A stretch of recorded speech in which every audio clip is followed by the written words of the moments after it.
In terms of even just like last week, we saw that far right startup. It's called Tenant Media. It was the front for Putin propaganda. They've been promoting very anti-Ukrainian messages. They do so about vaccines, residential schools, like you said, anti-LGBTQ plus attacks, anti-trans attacks. They're making videos. they're combining with Rebel Media does the same. True North does the same. Earlier this week, during a session of the Standing Committee on National Defense, NDP MP Lindsay Mathyssen asked a supposed expert witness if NATO had a defense mechanism for the far right, which she claims are media outlets like Rebel News and True North, and they're somehow inherently ideologically aligned with Russian dictator Vladimir Putin. Look at this. That playbook has been imitated by far-right politicians in Europe and North America. It's not an accident these days that trans people are demonized. It's not an accident that anti-Semitism is rising. It's not an accident that Islamophobia is rising. All these things travel together, and Putin's ideology is very, very similar to the ideology by the far-right political movements in the United States, Canada, and Europe. Does NATO have any sort of actual defense to that within its own internal structures? Yes and no, in that they have spent a fair amount of time thinking about disinformation, right?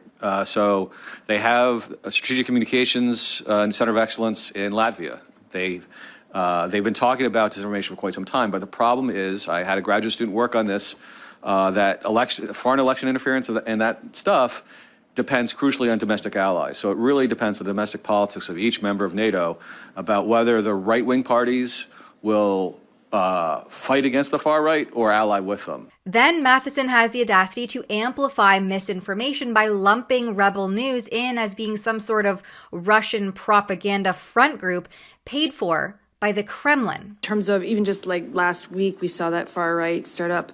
It's called Tenant Media. It was the front for Putin propaganda.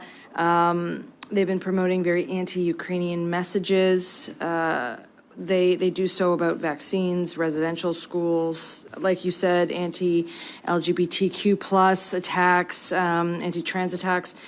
They're making videos. they're combining with Rebel Media does the same. True North does the same. We know, so that's part of that larger strategy. What responsibility do we have here in Canada to defeat that? The question is, how much can our politicians come together and talk about this stuff? We had a pretty good response in 2021 during that election about election interference. So the question is, in the next election, can we have the parties agree to rules about how to deal with outsiders trying to affect things? We have some parties supporting conservative candidates. We have some outsiders, supporting conservative candidates. We have some outsiders supporting liberal candidates. It's not like any one party benefits or is hurt by foreign election interference. They're all hurt by it. It hurts our system, which, it decreases the trust in the system, which then means that far right parties then end up getting maybe more support. Luckily, that hasn't really happened here yet, but it has to be where each party polices its own. And we also have to expect better efforts by the media not to legitimize the news stories that come out of far right folks, that we can't have this false equivalence where, well, True North says this and the New York Times says that, so therefore the truth is somewhere in between. It's not. So we need to be more careful about what we amplify and what we platform. That expert is Stephen Sideman, who is a political scientist teaching at one of Canada's leading institutions on international affairs, the Norman School of International Affairs at Carleton University. He's an educrat, and according to his autobiography, he also receives funding from Canada's Department of National Defence's MINDS program. That's a Trudeau grant program tailored to challenging assumptions and introducing diverse diverse viewpoints into military decision-making. It's the epitome of bringing identity politics and social justice into military operations, which are, by the way, severely underfunded. So naturally, rather than recognizing that Canadians hold a variety of perspectives on issues such as the introduction of sexual ideologies to young children in publicly funded schools, the ethical objections some have to mandatory vaccinations, or the concerns around unverified claims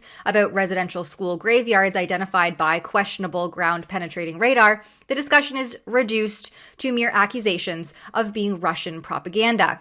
This conflating of the false claims spouted by Globe and Mail columnist Doug Saunders in a now-deleted tweet is exactly why Rebel News' CEO and my boss, Ezra Levant, immediately issued legal threats against anyone amplifying this misinformation. The documents that Saunders cited don't support his claims at all. He suggested that the Kremlin utilized our platform, the Rebel platform, but that's simply not the case. What the documents actually revealed was that a bot responded to one of our articles on X, which was then known as Twitter. The Rebel News UK post was about the United States military boosting its capabilities to remain competitive against Russia and China. There is quite literally nothing in there that is Russian propaganda. If Saunders had taken even just a few minutes to follow the link and fact-check his claim for accuracy, he would have easily seen this. But thanks to his misinformation, now government officials are conflating Rebel News with Putin. It's a disturbing trend of undermining genuine discourse and dismissing valid concerns by painting everyone with a conspiratorial front group far-right brush. Canadians must remain vigilant against political doublespeak bombarding them from every which way. It's a manipulative narrative that seeks to silence diverse viewpoints and stifle open discussion. For Rebel News, I'm Tamara Ugolini.